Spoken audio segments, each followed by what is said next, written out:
Sir ഈ Farooq college വിറ്റു എന്ന് പറയുമ്പോഴും അവിടെയും ഒരു അവ്യക്തതയില്ലല്ലോ.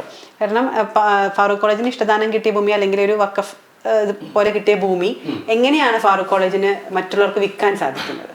ഇവിടെ സംഭവിക്കുന്ന ഫാറൂഖ് കോളേജ് സംബന്ധിച്ച് അവർ പറയുന്ന ഒരു ന്യായം എന്ന് വെച്ചിട്ടുണ്ടെങ്കിൽ അവർക്ക് കിട്ടിയത് വഖഫ് ഭൂമിയല്ല. വഖഫ് ഭൂമി എന്ന് പറയുന്നത് ദൈവത്തിന് മാത്രം അവകാശമുള്ളതാണ്. ഇത് ഫാറൂഖ് കോളേജിന്റെ ഉന്നതിക്ക് വേണ്ടി അല്ലെങ്കിൽ ആ സമുദായത്തോട് ബന്ധപ്പെടുത്തി നിലനിൽക്കുന്ന ഒരു വിഭാഗം ചെയ്യുന്ന ചെയ്തികളെ പ്രോത്സാഹിപ്പിക്കുക എന്നൊരു അർത്ഥത്തിലാണ് കിട്ടിയിരിക്കുന്നത്. അപ്പൊ അതുകൊണ്ടാണ് അവിടെയാണ് രണ്ട് വിഭാഗങ്ങളും തമ്മിലുള്ള ഒരു പ്രശ്നം ഉണ്ടാകുന്നത്. ഇവിടെ നമ്മൾ മനസ്സിലാക്കേണ്ടത് അവിടെ താമസിക്കുന്ന ജനവിഭാഗത്തെ മാറ്റി നിർത്തിയാൽ നമ്മൾ എടുത്ത് പരിശോധിക്കേണ്ട രണ്ട് വിഭാഗങ്ങൾ. ഒന്ന് വഖഫ് ഭൂമിയാണെന്ന് വാദിക്കുന്ന അല്ലെങ്കിൽ അത് വഖഫ് ഭൂമിയായിട്ട് നിലനിർത്താൻ ആഗ്രഹിക്കുന്ന ജനവിഭാഗം, ഇസ്ലാം മത വിശ്വാസികളായിട്ടുള്ള ജനവിഭാഗം.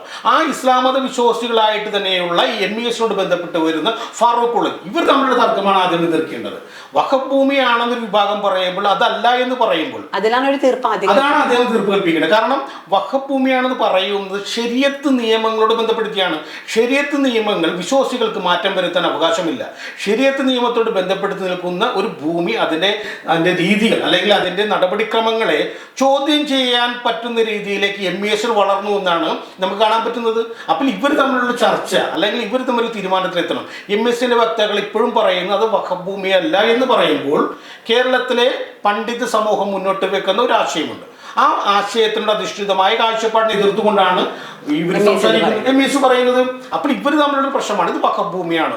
വഖഫ് ഭൂമിയാണെങ്കിൽ മനുഷ്യർക്ക് ഉപകാരപ്പെടുത്താൻ പറ്റുമോ?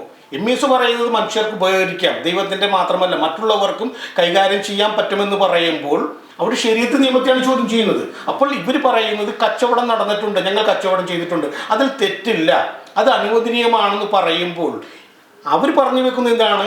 അവിടെ താമസിക്കുന്ന ജനവിഭാഗങ്ങൾ അത് ന്യായമായ പൈസ കൊടുത്ത് മേടിച്ചു തന്നെയാണ് വരുന്നത്. അപ്പോൾ ഇവരുടെ പ്രശ്നങ്ങൾ തീർന്നാൽ ഈ പ്രശ്നം പരിഹരിക്കപ്പെടും.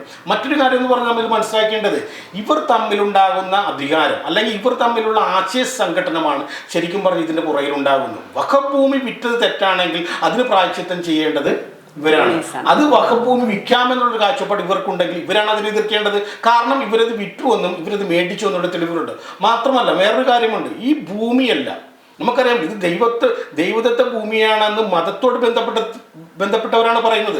ഇത് ദൈവദത്ത ഭൂമിയാണെങ്കിൽ ആ ഭൂമിയുടെ ക്രയവിക്രയങ്ങൾ അല്ലെങ്കിൽ അതിൻ്റെ ആധാരം അല്ലെങ്കിൽ അതിൻ്റെ രജിസ്ട്രേഷൻ എല്ലാം ഇന്ത്യൻ ഭരണകൂടത്തോട് ബന്ധപ്പെട്ട് നിലനിൽക്കുന്ന അതിൻ്റെ ഏറ്റവും പ്രധാനപ്പെട്ട പ്രാദേശികമായിട്ടുള്ള അതിൻ്റെ അതിൻ്റെ ഘടകങ്ങളാണ് നിവർത്തിച്ചു കൊടുക്കുന്നത്. രജിസ്റ്റർ ഓഫീസുകളുണ്ട്. അപ്പോൾ ഇതിൽ നമ്മൾ ഏറ്റവും പ്രാവർത്തികമാക്കേണ്ട ഒരു കാര്യം എന്ന് പറയുന്നത് ഈ ജനങ്ങൾ, അവിടെ താമസിക്കുന്ന ജനങ്ങൾ പൈസ കൊടുത്ത് അല്ലെങ്കിൽ അതിൻ്റെ മൂല്യം എന്താണോ അത് നൽകിയാണ് ഭൂമി മേടിച്ചിട്ടുള്ളത്. ഇതിനെ മറ്റുള്ളവർ ആരംഗീകരിക്കുന്നുണ്ട്?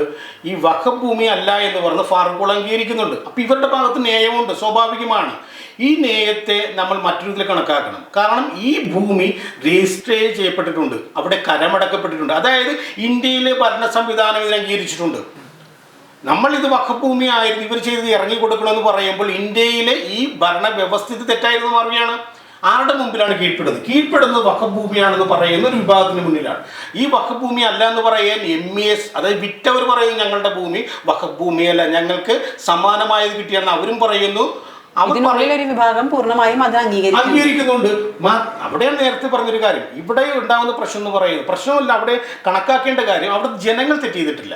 ആ ജനങ്ങൾ എന്ന് പറയുന്ന ന്യായമായ പൈസ കൊടുത്ത് വാങ്ങി താമസിക്കുന്നവർ തെറ്റെന്ന് പറയാൻ പറ്റില്ല. കുടിയേറ്റക്കാരോ അല്ലെങ്കിൽ അവിടെ അതിക്രമിച്ച് കയറിയവരോ ഉണ്ടാകാം, അവരുടെ കാര്യമല്ല പറയുന്നത്. അവരുടെ ഭൂമി രജിസ്റ്റർ ചെയ്ത് പോക്കുവരവ് നടത്തി കരമടക്കുന്നുണ്ടെങ്കിൽ ഭരണവ്യവസ്ഥിതി അത് അംഗീകരിച്ചു കൊടുത്തു, ന്യായമാണെന്ന് അംഗീകരിച്ചു കൊടുത്തപ്പോൾ അതുവരെ ഉണ്ടായിരുന്ന കാര്യങ്ങൾ തെറ്റെന്ന് പറയുമ്പോൾ ആ ഭരണവ്യവസ്ഥ തെറ്റണമെന്നാണ് അവസ്ഥയാണ് വരുന്നത്. അപ്പം അത് പാടില്ല. നമ്മളിവിടെ മനസ്സിലാക്കേണ്ട ഒരു കാര്യം എന്ന് പറയുന്നത് ഇപ്പോൾ ഈ അവിടുത്തെ ജനങ്ങൾ ഇറങ്ങിക്കൊടുക്കണമെന്നാണ് പറയുന്നത്. ഇറങ്ങിക്കൊടുക്കേണ്ടി വരുമ്പോൾ ഇത് നമുക്കൊരു കാര്യം അറിയാം, ഈ സിംഹവും മാനും തമ്മിലൊരു ഓട്ടമുണ്ട്. ഈ ഓട്ടത്തിൽ ആരാണ് കൂടുതൽ വേഗത്തിൽ ഓടുന്നു എന്നുള്ളതാണ് കാര്യം. കാഴ്ചക്കാരെ സംബന്ധിച്ച് രണ്ടും ആനന്ദമാണ്, സിംഹത്തിൻ്റെ ഓട്ടവും മാനിൻ്റെ ഓട്ടവും. പക്ഷെ അവിടെ വേറെ കാര്യം എന്ന് പറയുന്നത് മാൻ ഓടുക എന്ന് പറയുന്നത് ജീവൻ രക്ഷിക്കാനും സിംഹം ഓടിക്കുക എന്ന് പറയുന്നത് ഇര പിടിക്കാൻ വേണ്ടിയാണ്. ഈ ഒരു അവസ്ഥയാണ് നമ്മൾ രണ്ടിനും ഒന്നായിട്ട് കാണാൻ പാടില്ല. ഈ നിയമ പോരാട്ടത്തിൽ അവിടെ നിലനിൽക്കുന്ന ജനവിഭാഗം പൈസ കൊടുത്ത് ഭൂമി മേടിച്ച അവിടുത്തെ അന്തേവാസികളാണ്. അത് പൈസ കൊടുത്ത് മേടിച്ച അന്തേവാസികളോട് മത്സരിക്കുന്നത് യാതൊരു മുതൽ മുടക്കുമില്ലാതെ ദൈവത്തിൻ്റെ പേരിൽ ചാർത്തപ്പെടുത്ത ഭൂമിയാണെന്നുള്ള അവകാശവാദമായിട്ടാണ് നിൽക്കുന്നത്. അവിടെയാണ് പ്രശ്നം എന്ന് പറയുന്നത്. അധ്വാനിച്ച് അന്നുണ്ടാകുന്ന പൈസ ചുരുക്കൂട്ടി വെച്ച് അത് വിശ്വാസമുള്ള, നമുക്കറിയാമല്ലോ എമ്മീസ് എന്ന് പറയുന്നത് ഇസ്ലാമിക വിഭാഗത്തിൻ്റെ ഏറ്റവും പ്രധാനപ്പെട്ട വളരെ റെപ്യൂട്ടഡ് ആയിട്ടുള്ള ഇസ്ലാമിക പണ്ഡിതന്മാരോ അല്ലെങ്കിൽ അതിനോടൊക്കെ ബന്ധപ്പെടുത്തിയവർ നടത്തുന്ന വിദ്യാലയങ്ങൾ, കോളേജുകൾ, അവരിൽ നിന്ന് വാങ്ങുമെന്ന് പറയുന്നത്, അവരോട് വാങ്ങുമെന്ന് പറഞ്ഞാൽ അവർ റെപ്യൂട്ടഡ് ആണ് ഇന്ത്യൻ സൊസൈറ്റിയിൽ. അവരോട് വാങ്ങുമ്പോൾ അവർക്ക് വേറെ ഒന്നും മറുത്തൊന്നും വിശ്വസിക്കേണ്ട കാര്യമില്ല. അങ്ങനെ മേടിച്ച ആൾക്കാരോട് അവരെങ്ങനെയാണ് പൈസ ഉണ്ടാക്കുന്നത് നമുക്കറിയില്ല. കഷ്ടപ്പെട്ടായിരിക്കും, കഷ്ടപ്പെട്ട് ജീവിക്കുന്ന ജനങ്ങൾ കഷ്ടപ്പെട്ട് മേടിച്ചായിരിക്കും. ആ കഷ്ടപ്പെട്ട് മേടിച്ച ഭൂമിയുടെ മേൽ യാതൊരുവിധ പൈസയും മുടക്കാതെ മതത്തിൻ്റെ ചില നിയമവശങ്ങൾ ഉപയോഗിച്ചുകൊണ്ട് വഖഫ് ഭൂമിയാണെന്ന് പറയുമ്പോൾ അവരല്ല അവിടെ തെറ്റുകാരെന്ന് പറയുന്നത്. ആ തെറ്റെന്ന് പറയുന്നത് വിറ്റവർ തമ്മിലുള്ള പ്രശ്നമാണ്. ആ പ്രശ്നങ്ങൾ തീർക്കുക എന്നുള്ളതാണ്. നമുക്കൊരു കാര്യം നമുക്ക് പറയുമ്പോൾ നമുക്കറിയാമല്ലോ, ഇതെല്ലാം നേരത്തെ നമ്മൾ പറയുന്നതാണ്, ഇതെല്ലാം ദൈവത്തിൻ്റെതാണെന്ന് പറയുന്നതാണ്. ഇസ്ലാം മതത്തിലെ ഏറ്റവും പ്രധാനപ്പെട്ട സംഭവം പറയുന്നുണ്ട്, ആദമിൻ്റെ സന്തതികളാണ് ഈ പറയുന്ന എല്ലാ മനുഷ്യരും ഒരു കൺസെപ്റ്റ് വെക്കുന്നുണ്ട്. അതിൽ ഇസ്ലാം മതത്തിൻ്റെ ഒരു സന്ദേശത്തിൽ ഏറ്റവും പറയുന്നത് അവൻ്റെ ഛായയിൽ, ദൈവത്തിൻ്റെ ഛായയിൽ തന്നെ ആദമിനെ സൃഷ്ടിച്ചു, ആ ഛായയിൽ തന്നെയാണ് എല്ലാവരും എന്ന് പറയുമ്പോൾ മനുഷ്യരെല്ലാം ദൈവത്തിൻ്റെ ഛായയില്ല, എല്ലാവരും മനുഷ്യപുത്രന്മാരോ പുത്രികളോ അല്ലെങ്കിൽ മനുഷ്യൻ്റെ സൃഷ്ടിയാണ്. അപ്പോൾ ഒരു വിഭാഗം ഇത്രയും കണ്ണീര് കുടിപ്പിച്ചിട്ട് ഒരു വിഭാഗത്തിന് സ്വർഗത്തിൽ ആനന്ദലബ്ധി അല്ലെങ്കിൽ അവർക്ക് അവിടെ ഉന്നതമായ സ്ഥാനങ്ങൾ കിട്ടുമെന്നുള്ളൊരു കാഴ്ചപ്പാട് കൂടി ഇത് വഖഫ് ഭൂമിയാക്കിയെടുക്കുമ്പോൾ ദൈവം എങ്ങനെയായിരിക്കും ഇവരെ കണക്കാക്കുന്നത്? കാരണം ദൈവത്തിൻ്റെ സന്തതികളായിട്ടുള്ള, മതത്തിൽ നിന്നുകൊണ്ട് ഞാൻ പറയുന്നത്, ദൈവത്തിൻ്റെ സന്തതികളായിട്ടുള്ള കുറേ ജനങ്ങളെ കണ്ണീർ കുടിപ്പിച്ച് അവരെ അവിടെ നാട്ടി പുറത്താക്കിയിട്ട് ആ മതത്തിന് എന്ത് നേട്ടമാണ്, എന്ത് മേന്മയാണ് അവകാശപ്പെടാൻ പറ്റുന്നത്? കാരണം ഇവിടുത്തെ ജനങ്ങളല്ല തെറ്റ് ചെയ്തിട്ടുള്ളത്, ആ മതവിശ്വാസത്തിൻ്റെ അകത്ത് നിൽക്കുന്നവരാണ്. അവർക്ക് തെറ്റ് ചെയ്യാൻ പറ്റുമെങ്കിലും ശരീഅത്ത് നിയമം അനുസരിച്ച് ജീവിക്കുന്ന ഒരു സമൂഹം അല്ലെങ്കിൽ ശരീഅത്ത് നിയമത്തെ മുറുകെ പിടിക്കുന്ന ഒരു സംഘടന, എമ്മീസ് പോലുള്ള സംഘടനയ്ക്ക് ശരീഅത്ത് നിയമത്തെ അവഹേളിക്കാനും തകർക്കാനും തള്ളിപ്പറയാനും കഴിയുമെങ്കിൽ ആ മതത്തിൻ്റെ ആശയത്തിന് എന്ത് മേന്മയാണുള്ളത്?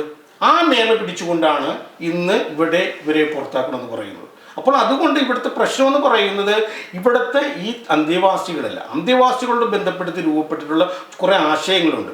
ദൈവദത്തമായ ഭൂമി, ആ ദൈവദത്തമായ ഭൂമി മനുഷ്യകാരുണ്യ പ്രവർത്തനം എന്ന രീതിയിൽ അവിടുത്തെ അന്തേവാസികൾ കൊടുക്കാനുള്ള തീരുമാനമല്ല ഉണ്ടാകേണ്ടത്.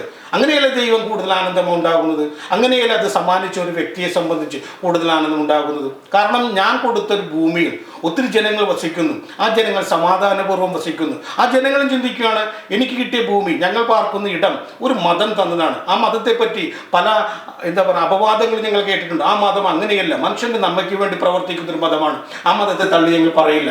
ഇസ്ലാം മതത്തിൻ്റെ കാഴ്ചപ്പാടുകൾ മറ്റുള്ളവർ ഞങ്ങളോട് പറഞ്ഞ പോലെ അല്ല എന്നൊരു ബോധമുണ്ടാക്കാനെങ്കിലും അത് ഉപകാരപ്പെടും. അപ്പോൾ അതുകൊണ്ട് ശരിക്കും പറഞ്ഞ ഒരു ഐക്യപ്പെടുന്ന ഒരു രീതി ഉണ്ടാകേണ്ടിയിരിക്കുന്നു. ആദ്യം ഇതിനുള്ളിലുള്ളവർ തീരുമാനമെടുക്കണം. വഖഫ് ബോർഡും ഈ വിറ്റവരും തമ്മിലൊരു ധാരണ എത്തണമെന്നാണ് പറയുന്നത്. കൃത്യമായി ഇത് വഖഫ് ഭൂമിയാണോ അല്ലെങ്കിൽ എന്താണ് സാധാരണക്കാരായ ജനങ്ങളെ ബുദ്ധിമുട്ടിക്കുകയല്ല വേണ്ടത്. അല്ലല്ലേ, ഞാൻ പറഞ്ഞില്ലേ, ഇപ്പൊ ഇതിലുണ്ടാകുന്ന സംഭവം എന്ന് പറയുന്നത് വഖഫ് ഭൂമിയാണെന്ന് അവർ സമർത്ഥിക്കുന്നു. കാരണം രേഖകൾ പ്രകാരം അത് വഖഫ് ഭൂമിയാണ്. ഇസ്ലാം വിറ്റവരാണല്ലോ, വിറ്റവർ കുറ്റക്കാരാണ്. അപ്പം ഞാൻ നേരത്തെ പറഞ്ഞു വെക്കുന്നു, ഇവർ തമ്മിലുള്ള ഒരു പ്രശ്നം ആദ്യം തീർക്കും. ഇസ്ലാം മതത്തിൻ്റെ ഉള്ളിലുള്ള അനുയായികൾ തമ്മിലുള്ള MES-ഉം വഖഫ് ട്രിബ്യൂണലും അല്ലെങ്കിൽ വഖഫ് ബോർഡിനെ അംഗീകരിക്കുന്ന അതിൻ്റെ ആശയവുമായി ബന്ധപ്പെട്ട് നിൽക്കുന്ന ഇസ്ലാമിക സംഘടനകൾ തമ്മിലുള്ള പ്രശ്നം ആദ്യമേ തീർക്കുക. എന്നിട്ട് ചോദിക്കേണ്ടത്, നിങ്ങൾ എന്തിനാണ് ഈ മതത്തിൻ്റെ പേര് പറഞ്ഞുകൊണ്ട് അഗതികളായിട്ടുള്ള ഇത്തരം ആൾക്കാരെ പറ്റിച്ചു എന്നാണ് ചോദിക്കേണ്ടത്. നിങ്ങൾ ചെയ്ത തെറ്റിനെ ഞങ്ങൾ പ്രായശ്ചിത്തം ചെയ്യാമെന്ന് പറഞ്ഞുകൊണ്ട് അവരവിടെ കുടിയിരുത്തുകയാണ് ഇവർ ചെയ്യേണ്ടത്, അവരെ പുറത്താക്കുകയല്ല ചെയ്യേണ്ടത്. അതാണ് മതത്തിൻ്റെ നന്മ. മതം വാഴ്ത്തപ്പെടുന്നത് അങ്ങനെയാണെന്ന് ഞാൻ വിശ്വസിക്കുന്നത്. അല്ലാതെ മതത്തിൻ്റെ സ്വത്തുക്കളെല്ലാം ജനങ്ങൾക്ക് കൊടുക്കണം എന്നുള്ളതല്ല. എവിടെ കൊടുത്താലും ഭൂമിയിലെ പ്രദേശങ്ങളെല്ലാം മനുഷ്യനും ജീവജാലങ്ങൾക്കും ജീവിക്കാനുള്ളതും വസിക്കാനുള്ളത് തന്നെയാണ്. ഇതാരും കൊണ്ടുപോകുന്നില്ല. ഈ കൊടുത്ത ആൾ അല്ലെങ്കിൽ പാട്ടത്തിന് എടുത്ത ആൾ ഇതെങ്ങനെ മേടിച്ച് നമ്മൾ ചിന്തിക്കണം. നേരായ മാർഗത്തിലൂടെ നേടിയ പൈസ കൊണ്ടല്ലാത്ത ഒന്നും തന്നെ ദൈവത്തിന് വേണ്ടെന്നാണ് പറയുന്നത്. ഇത് നേരായ മാർഗമാണോ? അല്ല. രാജാവ് എന്ന് പറയുന്നത്, രാജാവ് ബ്രിട്ടീഷുകാർ സഹായിച്ചു നിൽക്കുന്ന രാജാവ്. ഞാൻ നേരത്തെ പറഞ്ഞു, ഐലൻഡ് രാജാവ് എന്ന് പറയുന്നത് വെറും രാജാവ് മാത്രമായിരുന്നു. മഹാരാജാവ് എന്ന് അറിയപ്പെടും, തിരുവിതാംകൂർ രാജാക്കന്മാർ മഹാരാജാവ് എന്ന് അറിയപ്പെടുന്നത് ഐലൻഡ് തിരുനാളിന് ശേഷമാണ്. അദ്ദേഹമാണ് അങ്ങനെ ആ പേരിലേക്ക് എത്തുന്നത്. അത് ബ്രിട്ടീഷുകാർ ചാർത്തി കൊടുക്കുന്നതാണ്. ഇന്ത്യയിലെ പ്രവർത്തനങ്ങൾക്ക് വേണ്ടി എല്ലാവിധ സഹായവും നൽകുന്ന ഒരു സാമന്തൻ, അതായത് എന്ത് പറഞ്ഞാലും അതിന് വിളി കേൾക്കുന്ന ഒരു ഒരു പ്രധാനപ്പെട്ട ഒരു അംഗരക്ഷകനെ പോലെ നിൽക്കുന്ന ഒരു വലിയ ഒരു സൈന്യമുള്ള ഒരാളാണ് തിരുവിതാംകൂർ രാജാവ്. ആ രാജാവിൻ്റെ സേവനം മനസ്സിലാക്കിയത് കൊണ്ടാണ് മഹാരാജാവ് ഇന്ന് മുതൽ നിങ്ങളുടെ രേഖപ്പെടുത്തുന്നത്, നിങ്ങളെ മഹാരാജാവ് എന്ന് വിളിക്കുന്നു, നിങ്ങൾ ഒപ്പുവെക്കുന്ന കാര്യങ്ങൾ ഞാൻ മഹാരാജാവ് നിങ്ങൾക്ക് ഒപ്പിടാമെന്നാണ് പറയുന്നത്. അപ്പോൾ അങ്ങനെയുള്ള ബ്രിട്ടീഷുകാരുടെ അനുയായി നിൽക്കുന്നത് ഒരാൾ കൊടുത്ത ഒരു സംഭവം അതെങ്ങനെയായിരിക്കും? ആ കൊടുത്ത സംഭവത്തെ യഥാർത്ഥത്തിലുള്ള വില കൊടുത്തു, അല്ലെങ്കിൽ എന്താ പറയുക, ദൈവമാർഗത്തിൽ കൊണ്ടുപോകാൻ മേടിച്ചതല്ല.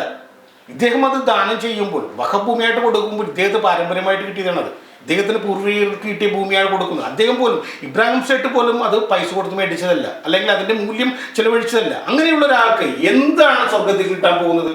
കിട്ടുന്നത് എങ്ങനെയാണ്? ആ സംഭവം ഒരു ഇസ്ലാമിക പ്രവർത്തനം അല്ലെങ്കിൽ എഡ്യൂക്കേഷന്റെ ഭാഗമായിട്ട് പുള്ളിക്കാരൻ കൊടുത്തുകൊണ്ട് അതൊരു സമൂഹത്തിന് നന്മയാണ്. ആ രീതിയിൽ ചിലപ്പോൾ അദ്ദേഹം വാഴ്ത്തപ്പെട്ടേക്കാം സ്വർഗത്തിൽ എപ്പോഴെങ്കിലും, അങ്ങനെ ഉണ്ടെങ്കിൽ വാഴ്ത്തപ്പെട്ടേക്കാം. പക്ഷേ ഇപ്പോൾ നടക്കുന്ന നടപടികൾ എന്ന് പറയുന്നത് അത് ഒരു മിക്ക ജനങ്ങളെയും അവിടെ, അല്ലെങ്കിൽ അവിടെ കുറേ പാവപ്പെട്ട ആൾക്കാർ കുടിയിറക്കാൻ വേണ്ടിയുള്ളതാണ്. അതിൽ അവിടെ മനുഷ്യത്വപരമായ എന്താ പറയുന്നത് ചിന്തകൾ ഉണ്ടാകേണ്ടിയിരിക്കുന്നു. അതോടൊപ്പം തന്നെ ഈ തെറ്റ് ചെയ്ത ആൾക്കാരുണ്ട്. ആ തെറ്റ് ചെയ്ത ആൾക്കാർ കുറ്റം ഏറ്റു പറഞ്ഞുകൊണ്ട് ഇവരല്ല തെറ്റ് ചെയ്ത്, ഇവർ കുറ്റവാളികളാണ്, ഇവരാണ് കുറ്റവാളികളായിട്ട് മാറുന്നത്. ആ കുറ്റവാളികളല്ല, അല്ലെങ്കിൽ അത് പല ആൾക്കാർ കൃത്യമായിട്ടുള്ള രേഖകളുടെ അടിസ്ഥാനത്തിൽ ജീവിക്കാനുള്ള ആ ബോധം സമൂഹത്തിൽ പറയാനുള്ള ആർജവം MES കാണിക്കണം. അത് ഉൾക്കൊള്ളാനുള്ള ആവശ്യം ഇവർ കാണിക്കണം. അതുപോലെ തന്നെ എല്ലാ ഭൂമിയും കൊടുക്കണമെന്ന് പറയുന്നില്ലല്ലോ. അവർക്ക് ജീവിക്കാനുള്ള അവകാശം അവർക്ക് ഉണ്ടാകേണ്ടത് തന്നെയാണ്. അത് മനുഷ്യത്വപരമാണ്. ആ മനുഷ്യത്വം, ആ സാഹോദര്യമാണ് ഇസ്ലാം അത് മുന്നോട്ട് വെക്കുന്നത്. അത് ഉണ്ടാകേണ്ടത് തന്നെയാണ്.